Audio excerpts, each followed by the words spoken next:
Hi, I'm Clara, a 31-year-old office worker. A year ago I married Ethan, a man I met on a blind date. After a year and a half of dating, he proposed. Settling down had always been my dream, so even though the proposal felt a bit hasty, I said yes. In hindsight, I realized I should have taken a more cautious approach. Not long after our wedding, Ethan made a surprising decision to switch jobs. When I asked him about it, he explained that his previous position didn't allow him to fully showcase his skills. What stunned me even more was his announcement that he had already resigned and would be leaving by the end of the month. Thankfully, he found another job quickly, but it came with a lower salary than his last position. At first I wasn't too worried since I had my own job, but then Ethan started pushing me to quit. I might have considered it if his new salary had been enough to support us both, but with his recent job change his pay was lower. He kept insisting it would go up soon, yet there was no indication of when that might happen. Quitting my job under such uncertain financial circumstances felt risky. We relied on my income to save and covered essential expenses like rent and car payments. Depending solely on Ethan's current salary just wasn't practical. One evening Ethan handed me divorce papers, seemingly to intimidate me. "You know I'm ready for this whenever," he challenged. I urged him to take a breath and rethink his words, but he simply stood up and retreated to his room. That confrontation left me reflecting on the hasty decisions and unexpected changes that had occurred since I met Ethan. I firmly told him I wouldn't quit my job until his salary improved. At first he seemed to accept my stance, but the topic kept coming up each time he mentioned it. I stood my ground with the same unweaving response. Now, a year into our marriage, Ethan's salary still hadn't changed, yet he kept pressuring me to quit my job. "When are you going to leave?" he would ask, and I often felt the urge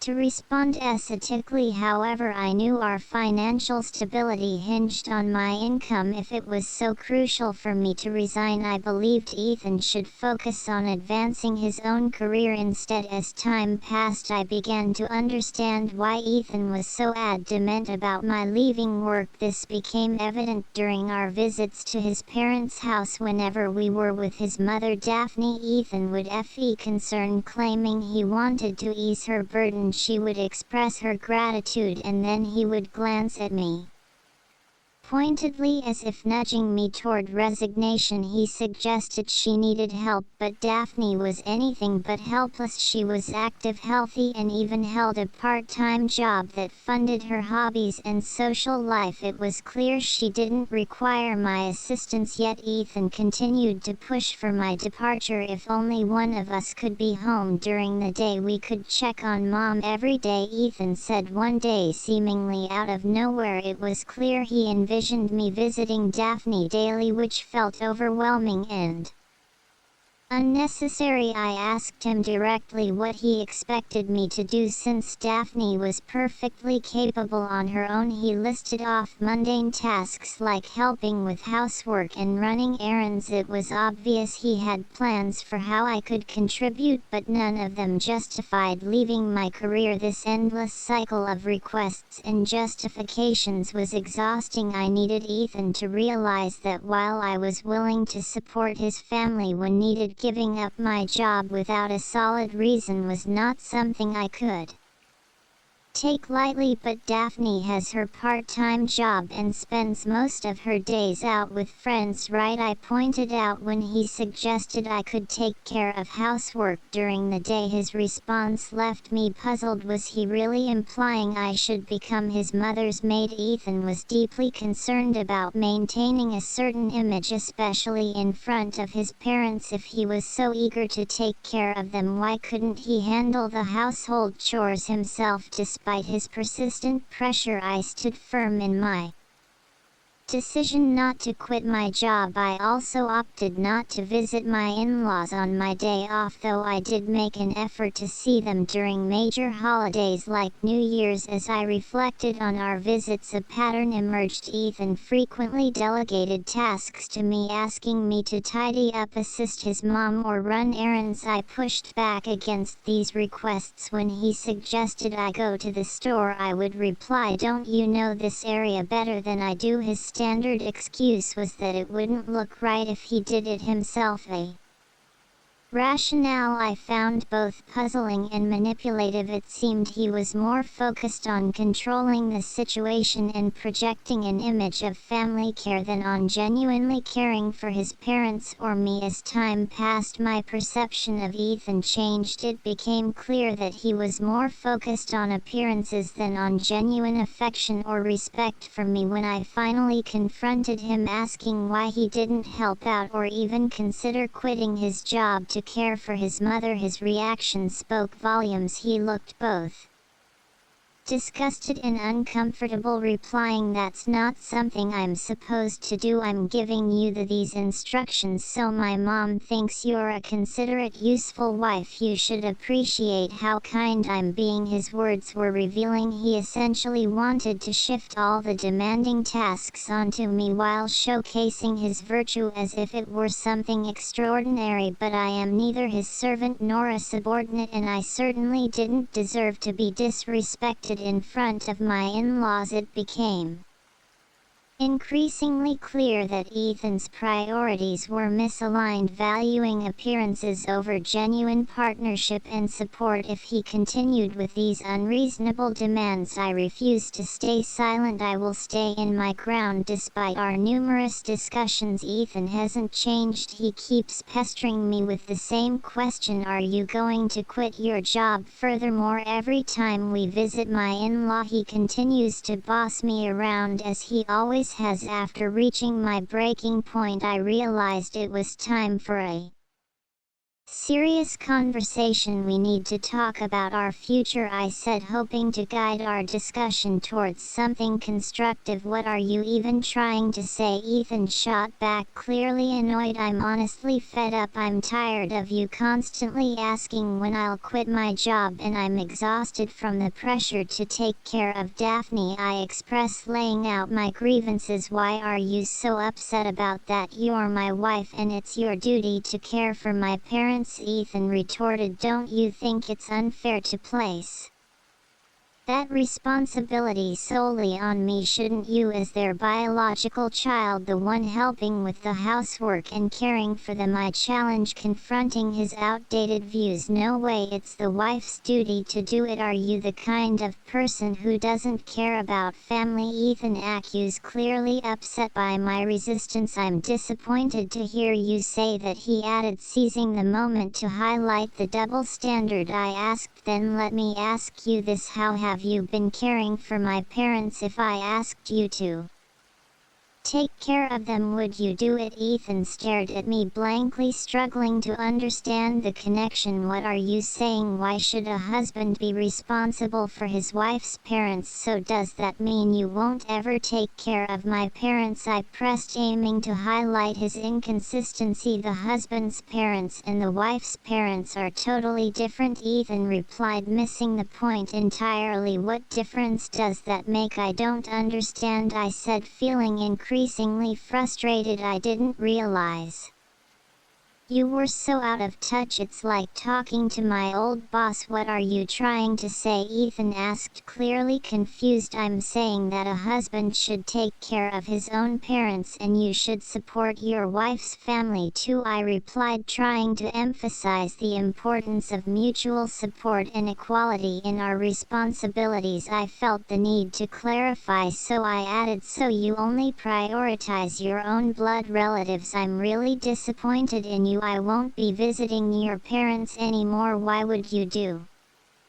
That enough is enough. I'm the one who wants you to stop this nonsense, he shot back. No way, how do you talk to me like that? My mom is right, Ethan exclaimed, his temper flaring. How, your mom was talking about you. She said you're a badly behaved husband, that's why she gave me this, he said, pulling a piece of paper from his bag. It was divorce papers. What, you had divorce papers ready? I asked, shocked, but Ethan looked oddly proud of himself. See, I scared you, didn't I? I'm ready for this anytime, so think about what you just said, Ethan declared smugly before heading to his room. Unbelievable. Why is Ethan so selfish? I thought, fuming. That triumphant look on his face made it clear that the divorce papers were just a threat to manipulate me. The fact that Daphne was involved only fueled my suspicion. Ethan was acting like a puppet for his mom, trying to control me while following her orders. It was ridiculous. I wouldn't let him have his way. How could he not see that our marriage was in serious trouble? With this behavior, his lack of understanding only frustrated me further. Ethan had already completed the divorce papers and handed them to me with witnesses present, including Daphne and his friends. This meant I could sign and file them whenever I wanted. The next day after Ethan left for work, I filled out the divorce papers and submitted them to the city office. As a precaution, I also filed a notice of non-acceptance of the marriage certificate, knowing Ethan might threaten to file a marriage certificate on his own. I called my parents to explain the situation. When they learned I had prepared the divorce papers, they were initially shocked but quickly rallied behind my decision. Outraged by Ethan's behavior, they offered to help me move my belongings right away. Taking a leave from work, I had my parents come over and together we relocated all my things to their house. While Ethan was out, I decided to stay with my parents for a while. For the first time in a long time, I felt genuinely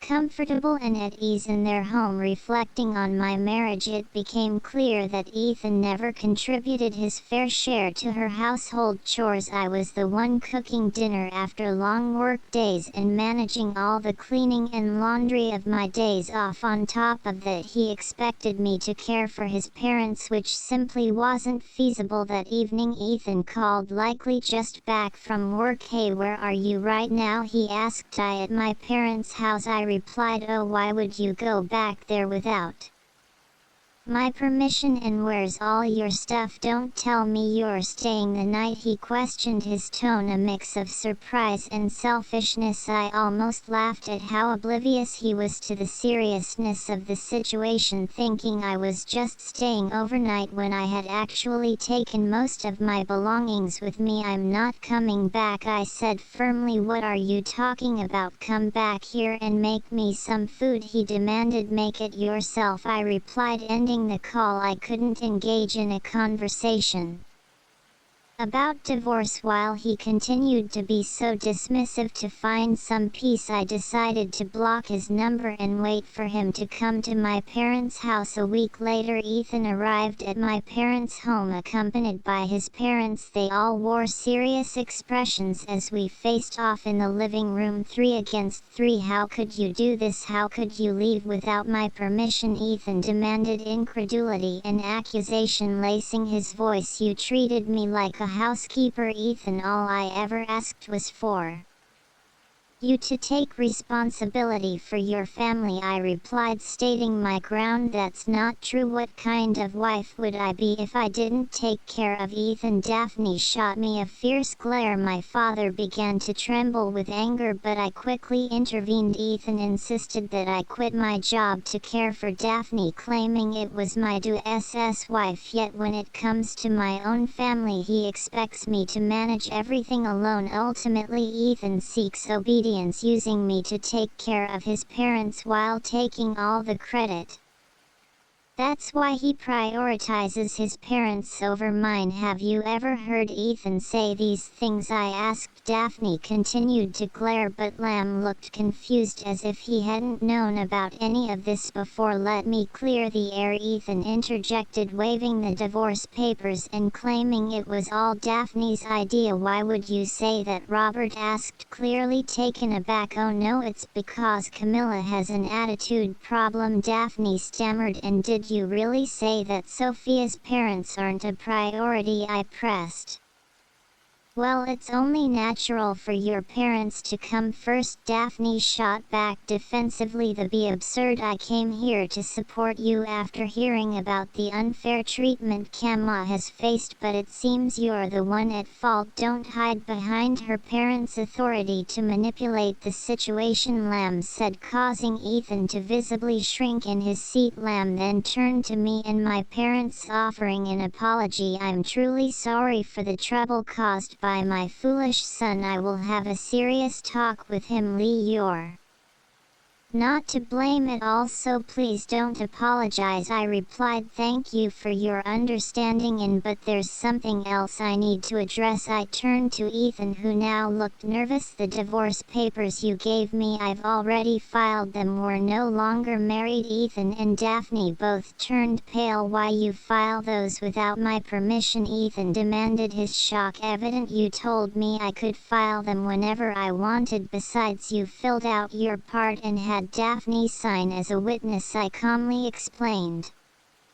leaving Ethan momentarily speechless. Seeing the escalating tension, I intervened, furious. Ethan, you used divorce as a threat, he exclaimed, and in a moment of rage slapped Ethan across the face. Daphne looked visibly shaken by the scene. Lon then turned to me and offered a sincere apology. I sincerely apologize that you had to witness this. You have every right to divorce this fool. On behalf of Ethan, I'm truly sorry for the damage done to your marriage, Robert said, tightening his grip on Ethan's collar as he demanded apologies from both and Daphne before ushering them out of the house. Later, I expressed my gratitude to Robert for his intervention. He reassured me that all of Ethan's assets and property would be transferred to me without any complications. Considering my higher income and the effort I had invested in managing our household, it was a relief to know I had secured everything from our marriage. I later learned that Robert had divorced Daphne, clearly appalled by her behavior. One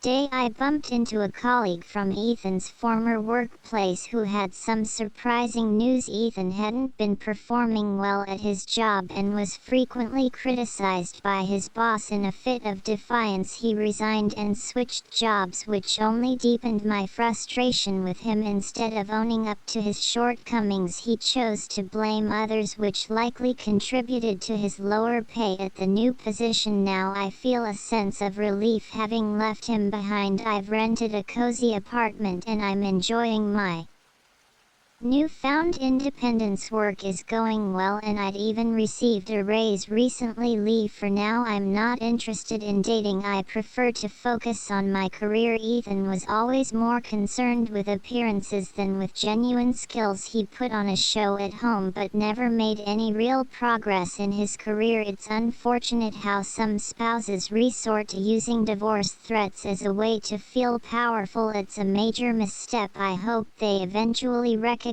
their mistakes and find happiness on their own. As for me, I'm grateful to have moved on from Ethan and look forward to the possibility of meeting someone special when I'm ready.